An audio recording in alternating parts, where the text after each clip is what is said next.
Hey guys, it's Costas here, and I've got another video for you guys. Today I'm going to do a video about Black Desert, the new MMO coming out of Korea. It's new to us. It's been in Korea for about a year and a half, and it just came to American servers, and I'm super excited to do this review because I've been really lost in this MMO for the last about week and a half.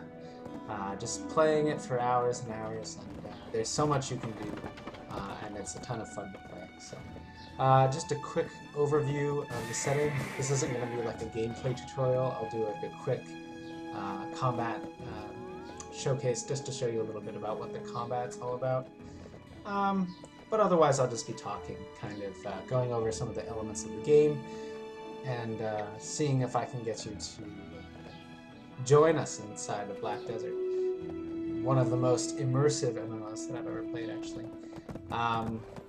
So the setting is sort of European fantasy, medieval fantasy, very typical kind of fantasy environment that we see a lot of the time, right?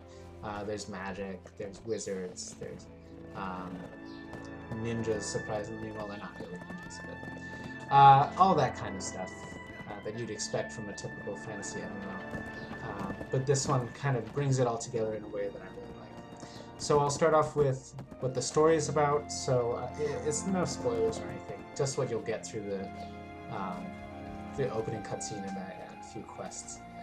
So the gameplay revolves around you waking up in the middle of this town. You have no memories of what happened to you. And you have this strange black spirit that's following you around, talking to you, mumbling inside of your head. You get the feeling that nobody else can really see this spirit, but it's there and it's talking to you, and it's, oh, I'm blocked by a horse here. And it's guiding you where it wants you to go, right? Now, normally, I'm just going to pause from the story for a second. Normally, I don't like the memory loss trope in storytelling. It's used a lot in really bad TV shows, and really bad movies. But in this, I like it a lot, and I'll explain why. Because it makes sense, you know, it adds something to the game instead of taking away from it. But I'll get back to that later. So you're following this black spirit around, and you're doing quests for it, and you get wrapped up in this mystery about what happened to your memories and what's happening to the world around you, right? The world around you is changing, and the Black Spirit is trying to guide you to find out what's going on with this world. Now, back to what I was talking about with the memory loss thing. In this game, a big part of the game is knowledge, and you get knowledge that you can access through your window here. And you have knowledge over tons of stuff, right? There's literally like books and books of things that you can like read about, right? Anything from little blurbs to big long articles about, you know, governments and stuff. That comes in really important. It's very important in the game because you don't have any memory of what's going on, right? And that's why it's such a cool mechanic, because as you learn, you actually like learn about the world in real time. As your character is learning about it, you're also learning about it. So they added that little element, and in most MMOs, you don't see a lot of that stuff. I mean, there's information on the world, and you can sort of travel around and get some of it through the storytelling. But it takes a very Mass Effect type of approach, or like any of those regular RPGs where they give you codex entries, or like you know, journal entries that sort of tell you about the world that you're living in, right? Well, you do that in this game as well, but through interacting with NPCs, through killing enemies, through visiting towns, you know, talking to guards. So it lets you explore the world at your pace, and it lets you gather knowledge, and it lets your character grow with you, and it's very immersive in the sense that you feel like you are that character, right? You feel like you're gaining knowledge at the same pace as the character, and it's appropriate that you didn't know anything, that your character doesn't know anything, because you didn't know anything about the world either, right? So it's a cool little mechanic. In addition, it's not just for storytelling purposes. The more knowledge you get, the more options you have to converse with people, right? And if you talk to people and raise their amity for you, if they like you more, they'll give you extra quests. You can get like special quests or special information sources about where cool hidden things are, or you can get discounts at shops, right? Or you can get like recipes.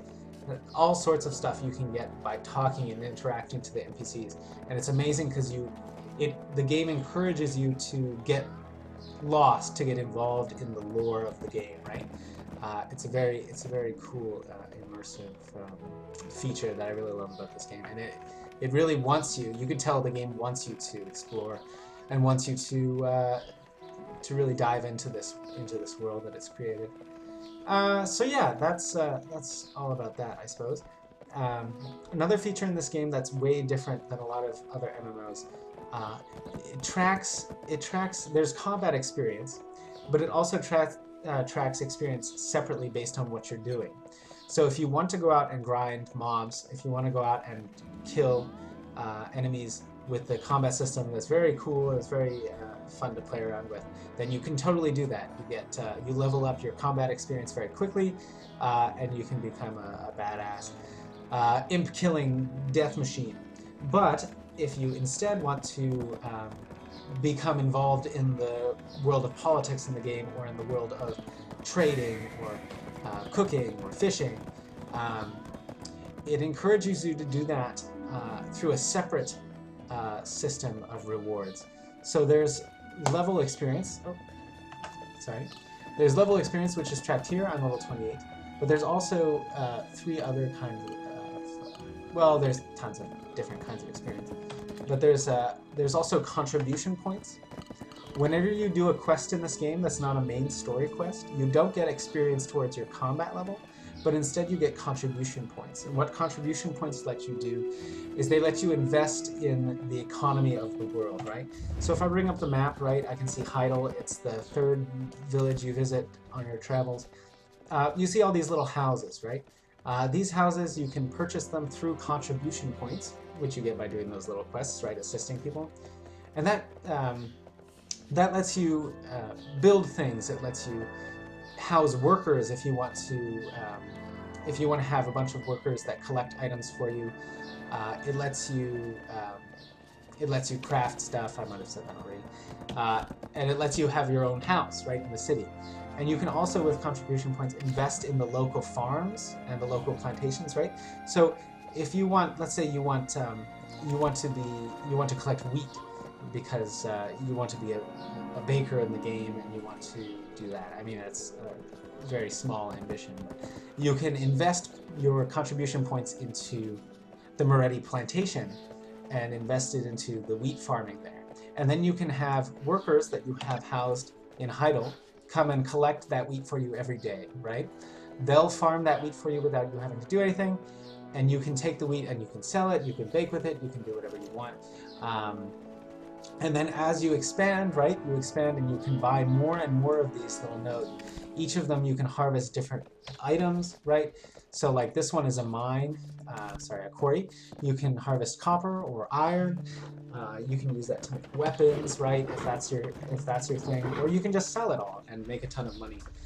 So the game, it's another way the game is encouraging you to use all of its facets, right, without directly telling you, hey, do this, right? It says you'll get contribution points for these quests, and you can only use them towards certain things.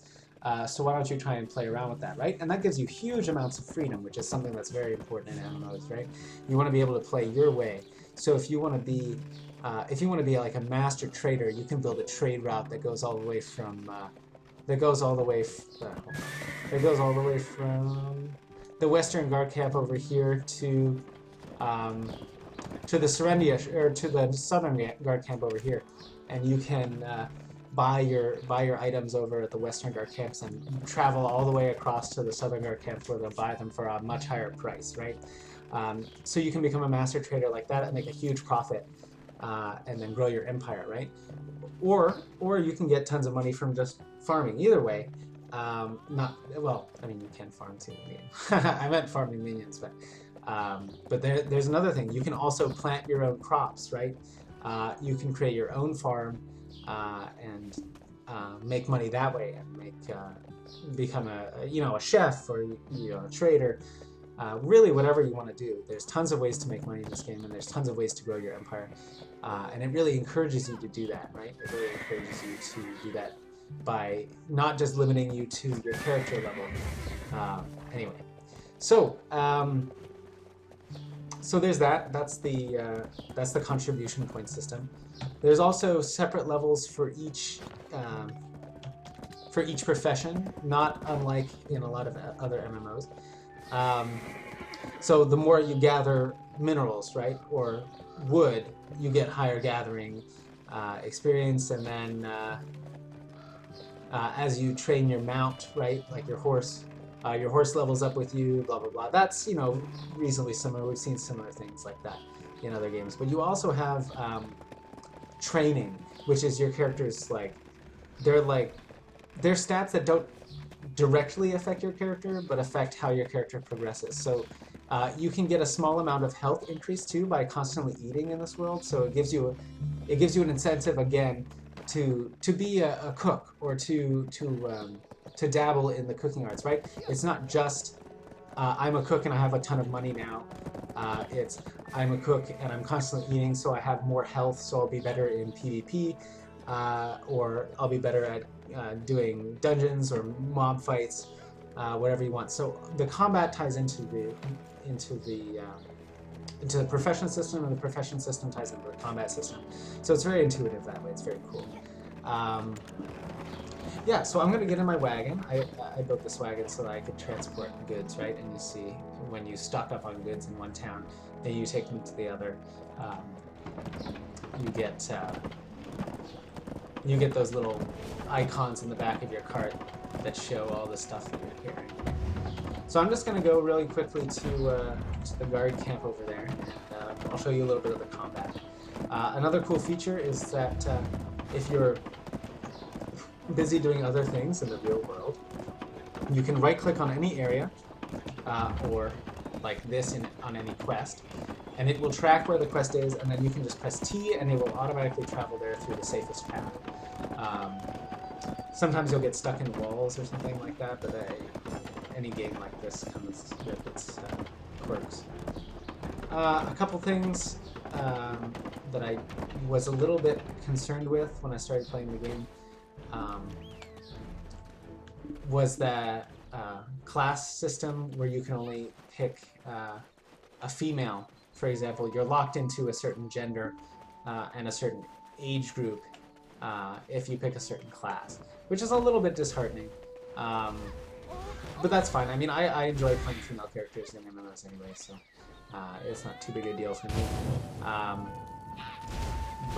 Yeah, there's a couple classes that have exceptions to that, like the Knight and the Valkyrie. They're basically the same class, but with two different genders, right? So you can pick, and the Wizard and the Witch. Stuff like that. They might have some slight differences in their kit, but it's pretty much, otherwise it's pretty much cosmetic. So yeah, so I'm going to show you a quick little bit of the combat in this game. All the combat is based on aiming and directionality based on what skill you're using. So you have two main forms of attack, right? Light attack and heavy, and that's just me smashing right click and left click. Based on what direction you're aiming, you can change the way that the attacks go. So that's forward, right? And then if you hold back, it does a thrust. If you hold shift and click forward and the left click, it'll do like a dash, right? A dashing attack. If you're holding to the left, it'll do a dodging, evasive attack. And then all of those abilities are similar when you're holding down your other mouse button, the heavy.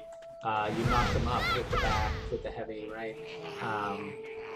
And you strafe a little bit harder, but it takes up more mana, right? With the heavy strafe to the side. And those can be mixed up with your actually actual class abilities, you have a few on the bottom of your taskbar that you don't really use. Well, I actually use them quite a bit. Like, for example, the Tamer, which is the class I'm playing. You can see the dog, right? The dog comes in, that's kind of a creepy dog. It comes in and it swipes the crap out of everything. And then you can dodge and attack. Oh, sorry, there's also kicks. Kick is your alternate attack move, and there's different kicks based on what direction you're facing as well, right?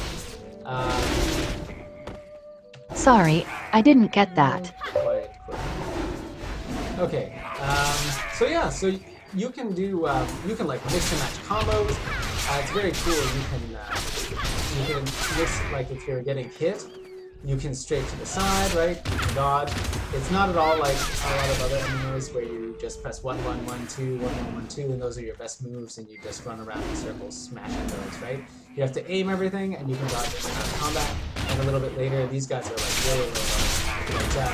But a little bit later, if you're really in a tough spot, you'll have to be dodging in and out of fights, so you don't get hit and you don't get two-shotted, right? So a very cool combat system. Those are just the bare bones, but if you really look into it, you can sort of build the character the way you want and use the abilities you want. There's a skill system. Let me try and find it here. There we go. Where you can upgrade your skills, put points into whatever you want. I'm sort of building like a pet-based AoE build. It's just a little easier for farming and stuff, for farming creeps. So I can run around and like some KO things with this. Right. I don't know why there's a macro that makes my character say thank you every time I use them. It's weird. So that's the combat system, the bare bones of it anyway. And I talked a lot about other things. Visually, of course, this game is, I mean, very beautiful. I love that mud, man. Look at that. It makes me so happy. Anyway, but it's a very pretty game, but you're going to need a pretty solid computer to play it. So yeah, that's a quick little overview. If there's anything, did I miss anything? There's that crafting system. Oh, crafting system. Another little nitpicky thing. I love the crafting system, but it's a little opaque.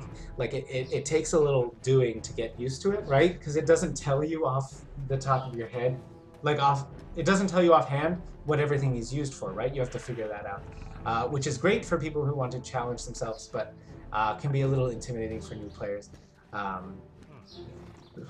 A little critique, but for me, I really like it because you get to collect things and then you're surprised, right? You're happily surprised when you find something in your inventory and you're like, oh, I can do that with this. Awesome. And then you put it into something and you sell it on the marketplace, or you keep it in your house or whatever. I haven't pimped out my house yet. I know that that's a feature that probably a lot of the nerds who like the Fallout 4 settler system will really love, pimping out their little mansions. And you can also craft things for your house, craft things to put in your house, right? And style it the way you want. Having a house is good. You can also have like a stove and stuff if you're going to do complex like cooking and stuff. Yeah. But yeah, so Black Desert Online, give it a try if you haven't tried it yet. It's a lot of fun. There's no subscription fees, so buy the game and you're good. And if you want to hang out, I am on Serendia U1 on the Uno server. I don't know, there's a server in a realm or something like that. Two different things apparently. But yeah, my name is Costas, and I hope you guys like this. And if you guys want to see more, I'll have more coming. Have a good day, bitches!